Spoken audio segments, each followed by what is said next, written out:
கடந்ததை மறந்துவிட்டு புதிய வாழ்வுக்கு திரும்பி வாருங்கள் என்கின்ற அழைப்பை கொடுக்கிறது. இந்த 3 வாசகங்களும் ஏறத்தாழ ஒரு நிகழ்வையே நமக்கு எடுத்துக் கூறுகிறது. முதல் வாசகத்திலே எசையா இறைவாக்கினர் வழியாக நம் ஆண்டவர் சொல்லுவது, நீங்கள் உங்களுடைய பழையவற்றை எல்லாம் மறந்து விடுங்கள், உங்களுக்கு நான் புதிய ஒரு பாதையை ஏற்படுத்த போகிறேன். அந்த புதிய பாதை என்னவென்றால், பாலை நிலத்திலே உங்களுக்கு நீரோடையை நான் ஏற்படுத்தி கொடுக்க போகிறேன், ஒரு பாதையை நான் ஏற்படுத்த போகிறேன் என்கின்ற ஒரு செய்தி.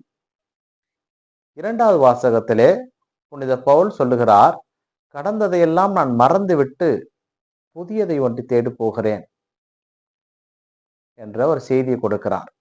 நற்செய்தி வாசகத்திலே ஒரு பெண் பிடிபட்டு விட்டாள் விபச்சாரத்திலே. ஆனால் நம் ஆண்டவர் இயேசு கிறிஸ்து அவளை மன்னித்து புது வாழ்விற்கு அவரை உந்துகிறார்.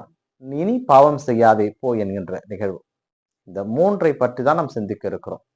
பொதுவாக இன்றைய முதல் வாசகத்தினுடைய நிகழ்வை முழுவதுமாக பார்ப்போம் என்றால், கடவுள் அவர்களை எகிப்திலிருந்து கொண்டு வந்தார்.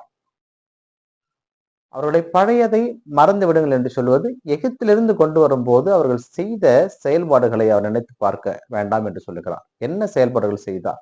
முணுமுணுத்தார்கள், மோசேவை ஏற்றுக்கொள்ளவில்லை, தாகம் எடுத்த பொழுது மோசேவை திட்டினார்கள், பசித்த பொழுது மோசேவை திட்டினார்கள்.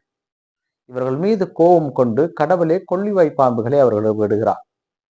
பிறகு மீண்டுமாக வெண்கல பாம்பை வைத்து யாரெல்லாம் அதை பார்க்கிறார்களோ உயிர் பெற்று எழுந்தார்கள். இந்த நிகழ்வுகள் எல்லாம் இருக்கிறது.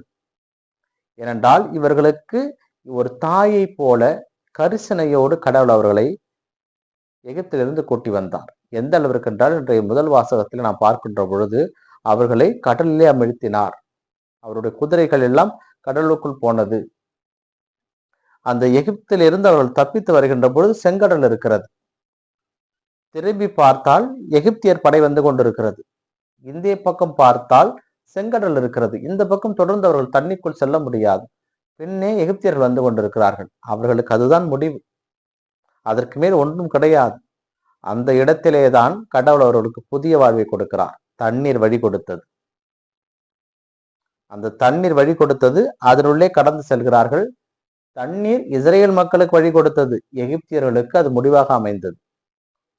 அங்கே எகிப்தியர்களுக்கு முடிவாக அமைந்தது, இஸ்ரேலர்களுக்கு வாழ்வாக அமைந்தது.